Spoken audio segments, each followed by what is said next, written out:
Bolsonaro já fez, esse foi o terceiro discurso. 2019, 2020 e agora. Foi o pior deles. Foi o pior deles. Né? Porque em que pese ter uma coisinha ou outra verdadeira ali, a essência é mentirosa, a essência é fraudulenta. Nas coisas que interessam, submeteu o país ao vexame internacional. Mais uma vez. Não foi um discurso do Brasil para o mundo, foi um discurso do Bolsonaro para os seus eleitores. Nesse sentido, ele cumpre uma promessa. Ele disse que usaria a ONU como palanque. Ele precisa dar uma satisfação a seus extremistas, a seus radicais, a seus lunáticos, ainda insatisfeitos com o recuo que ele teve de operar no confronto com o Supremo. Então foi lá para demonstrar, eu sou corajoso, eu tenho coragem de chegar aqui na Assembleia Geral da ONU e fazer um discurso 80% mentiroso. Falsificador, mistificador. O discurso, o Bob Furu e o Capozzi, há até verdades no discurso dele. Mas eu estou falando de um presidente da República que deveria ter um compromisso essencial com a verdade. Foi lá com uma disposição de confronto com o mundo. E eu vou aqui fazer ponto a ponto do discurso dele. Uma coisa mais sintetizada, no meu blog vocês encontram um texto longo a respeito, discorrendo sobre cada um desses aspectos. Mas eu consigo sim dizer o essencial aqui, até porque tem muita coisa hoje. Um ministro foi para a CPI e saiu de lá como investigado. Um filho do presidente ameaçou a CPI com arma. Ah, foi só uma brincadeira. Como? Com arma? Não é? Tem muita coisa para falar. Vamos ao discurso do Bolsonaro. Aí só destacando, de cara, acho importante, que ele deu uma recuada num aspecto.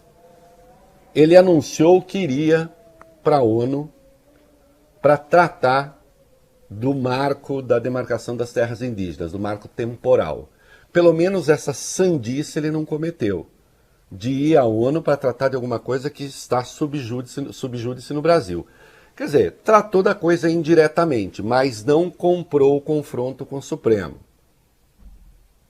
Mas disse bobagem mesmo assim. Porque a compulsão é gigantesca. E eu não vou aqui ficar só... cotovelo, orelha, nariz, todo mundo tem. Tá? Opinião tem que ter informação. E é de informação que eu vou falar. Começou mal. Venho aqui mostrar um Brasil diferente daquilo publicado em jornais ou visto em televisões. O Brasil mudou e muito depois que assumimos o governo em janeiro de 2019. Mudou sim. Em muitos aspectos para pior. E quando fala que vem aqui mostrar o que não sai nos jornais e nas televisões, compra uma briga, um confronto com a imprensa profissional, a imprensa que não serve. Ele quer a imprensa das redes sociais, ele quer a imprensa da sua turma, ele quer a imprensa das fake news. Daí que ele tem apresentado uma medida provisória aqui para impedir a retirada de fake news das redes sociais. E daí que tenha transformado aquilo que era medida provisória em projeto de lei. Igualmente inconstitucional. Não é? O jornalismo profissional tem um compromisso com os fatos. E a imprensa, inclusive a imprensa profissional abriga pessoas das mais variadas opiniões. As opiniões, sim, podem ser muito diferentes. Desde que levem em consideração o fato. Não é?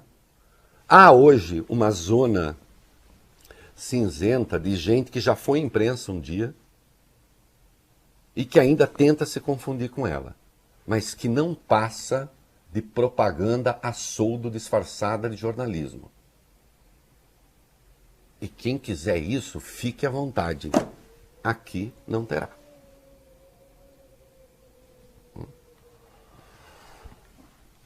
Falou sobre corrupção. Estamos há 2 anos e 8 meses sem qualquer caso concreto de corrupção. Bom, aqui tem o truque. Basta você chamar as investigações em curso de casos não concretos. Aí fica fácil. Vai dizer, não, isso não é concreto. O covil da saúde foi desmontado. Aquilo é num circo de horrores. Aí resta fazer como ridículo Rosário hoje. Ah, mas nada foi pago. Não foi pago porque foi denunciado, porque foi desmontado, porque se criou a CPI.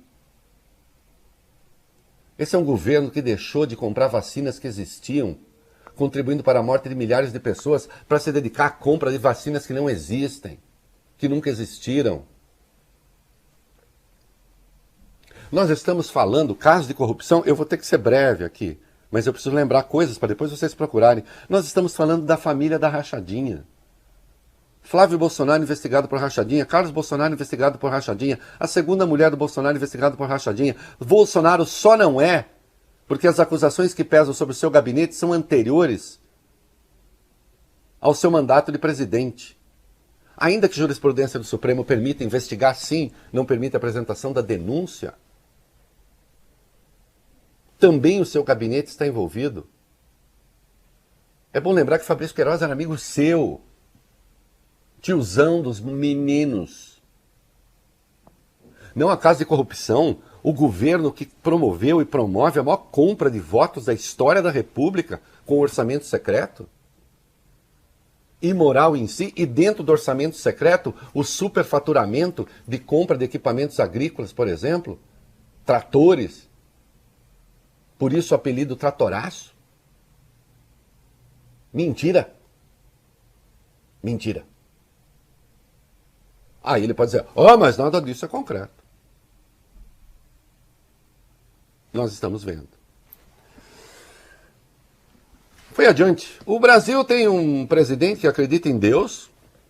O presidente chinês não acredita. Portanto, não poderia nem ser presidente da China, né? Respeita a Constituição? Não, não respeita a Constituição. É uma mentira sórdida que eu já não preciso nem desmontar. Valoriza a família? Olha, do jeito que anda a coisa, eu diria que o senhor valoriza as famílias muitas vezes, né? Tem a família 1, família 2, família 3, vai valorizando famílias. E deve lealdade ao seu povo. Isso é muito, é uma sólida base, se levarmos em conta que estávamos à beira do socialismo. Isso é uma das maiores tolices da história. Que beira do socialismo, o quê? Onde? Em que momento houve perspectiva socialista no Brasil? Uma coisa é um partido ter um viés de esquerda, outra coisa é você estar em vias do socialismo. Os bancos nunca lucraram tanto como no governo do PT. Que socialismo é esse? Isso é uma burrice, uma asneira inventada por gurus de 5ª categoria. Ah, não, é que os grandes capitalistas hoje estão mancomunados com o socialismo. Aliás, o Bob Furui, um dos maiores socialistas do mundo se chama Jorge Soros. Socialistaço. Super. Entendeu? O negócio dele é dividir tudo. Tô vendo. Isso é uma palhaçada, uma patuscada. Que governo liberal que quer fazer o controle das redes sociais, estatizar as redes sociais. Isso é governo liberal? Que promove a privatização da Eletrobras e, na prática, distribui o prejuízo da privatização e beneficia meia dúzia dos que vão ser beneficiários dela.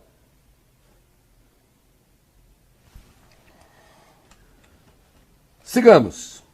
Nossas estatais davam prejuízo de bilhões de dólares no passado, hoje são lucrativas. Atenção, eu vou dar uma dica aqui a todos que vão disputar a eleição com o Bolsonaro. Se bem que, pelo visto, o PSDB vai embarcar no discurso bolsonarista também, só que limpinho, né? Tem facções do PSDB que acham que pode ser bolsonarista de banho tomado. Eu acho que não. Mas, enfim.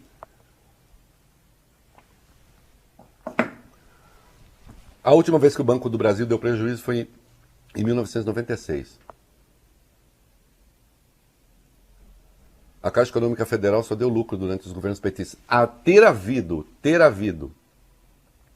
operações que em si deram prejuízo não significa prejuízo do banco. Mas isso todos os bancos têm.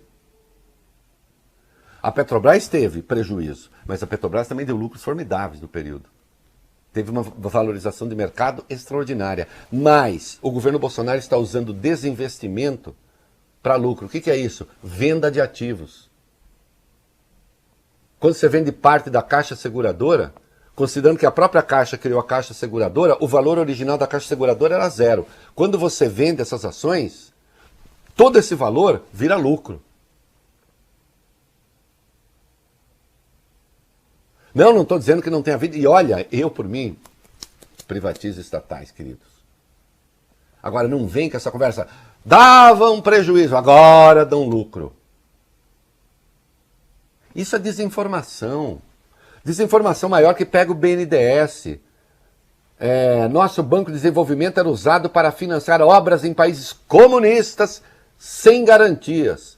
Quem honrava esses compromissos era o povo brasileiro. Tudo isso mudou. Tudo isso mudou? Diz ele? Não, tudo isso era mentira. Tudo isso é mentira. 148 operações em 15 países por meio de mecanismos de crédito do BNDES. Nesse tipo de operação, o dinheiro público é emprestado para as empresas brasileiras. Né? Tem uma página lá no BNDES, na atual gestão, e tem lá os empréstimos todos que foram feitos. Olha aqui, desde 1998, foram 10,5 bilhões de dólares de financiamento e 12,4 bilhões foram recebidos de volta. As operações deram lucro. Mas o Fundo de Garantia à Exportação, que é um seguro, pagou 830 milhões para o banco, em razão, sim, da inadimplência da Venezuela, de Moçambique e de Cuba. Que essa inadimplência não custou um tostão aos cofres públicos e aos cofres do BNDES. Bolsonaro está mentindo. Mentiu sobre os investimentos. O Brasil possui o maior programa de parcerias de investimento com a iniciativa privada de sua história. Mentira! O IBRE, o Instituto Brasileiro de Economia da Fundação Getúlio Vargas, eu estou trazendo dados, não estou trazendo opinião. Entre julho de 2020 e o mesmo mês de 2021, o investimento estrangeiro recuou 67,2 bilhões para 23,8 bilhões. Mais um pouquinho? Eu trago. A nossa economia estava em 6º lugar no ranking da ONU de atração de investimentos em 2019. No fim de 2020 estava em 11º lugar, voltando à posição de 20 anos atrás. Eu lamento o Bolsonaro ter que informar, mas em 2012, no governo Dilma, estava em 3º lugar. O governo Dilma foi uma maravilha? Eu não estou afirmando isso. E não adianta me xingar.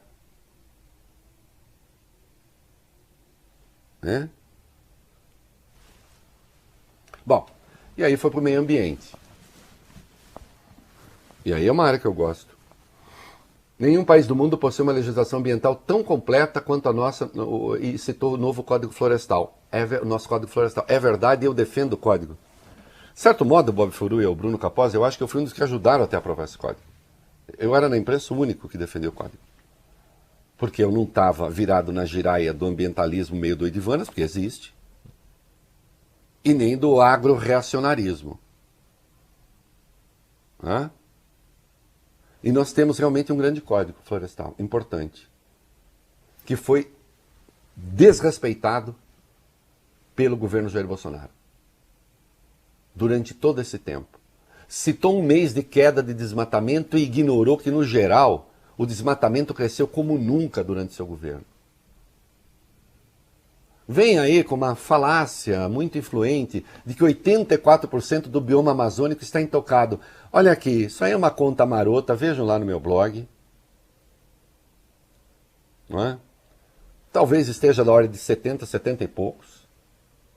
Porque há muita área degradada em áreas oficialmente preservadas. Não é?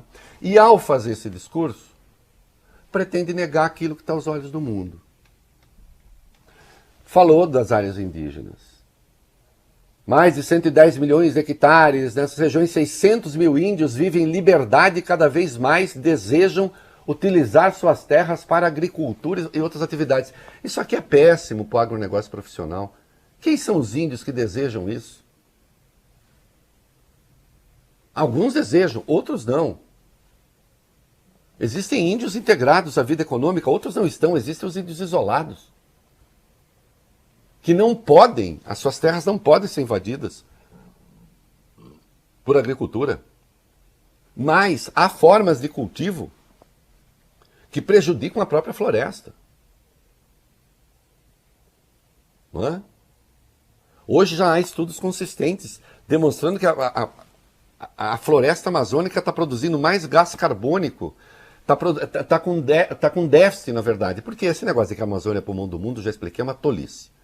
A Amazônia produz oxigênio de dia e consome à noite. Ela é fundamental para as chuvas. Mas se desmata demais, ela acaba produzindo mais gás carbônico. Isto é, ela não consegue produzir oxigênio para compensar o gás carbônico que ela produz. Entenderam? Mente até sobre o número de venezuelanos no Brasil, diz que são 400 mil. Pode até ter entrado 400 mil no Brasil, mas eu estou com dados aqui do Ministério da Justiça.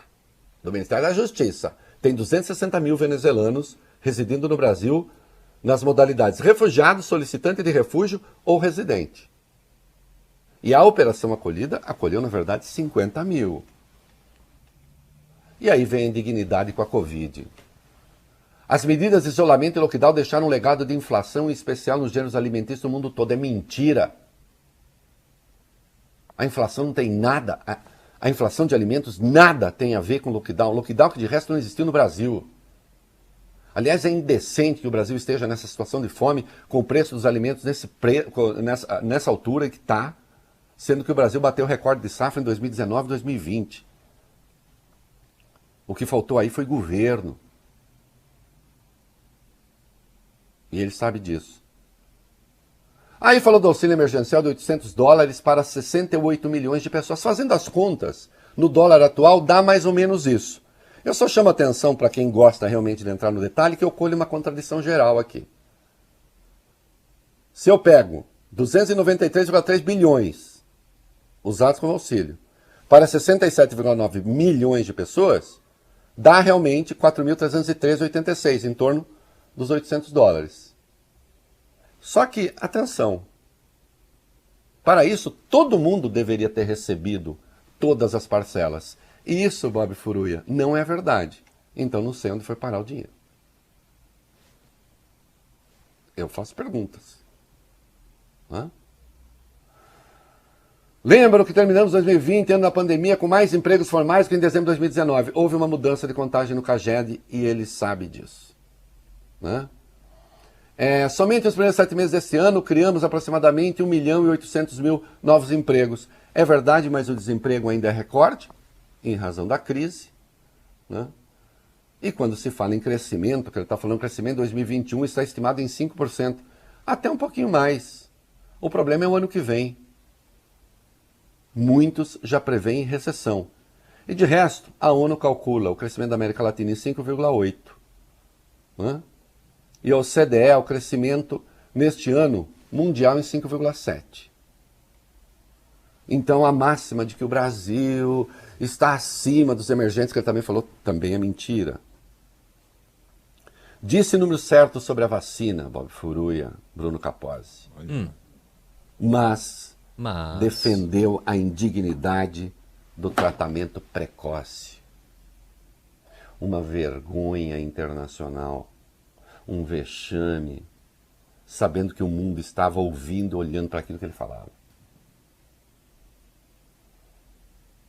Provavelmente tentando se livrar, quem sabe, porque, atenção, se ficar comprovado que no Brasil houve tratamento experimental com pacientes humanos, sem que estes soubessem, em parceria com o governo, aí Bolsonaro vai sim parar no Tribunal Penal Internacional.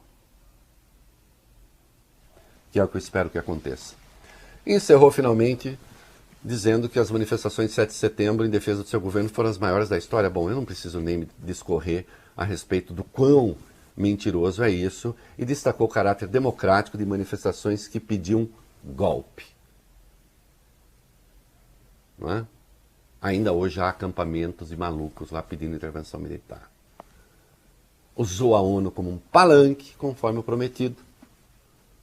Isolou-se mais um pouquinho no mundo e expôs o Brasil a um vexame inédito. Né? Também ele mandou o dedo do meio para os brasileiros, que não são a sua patota, e para o mundo. É isso.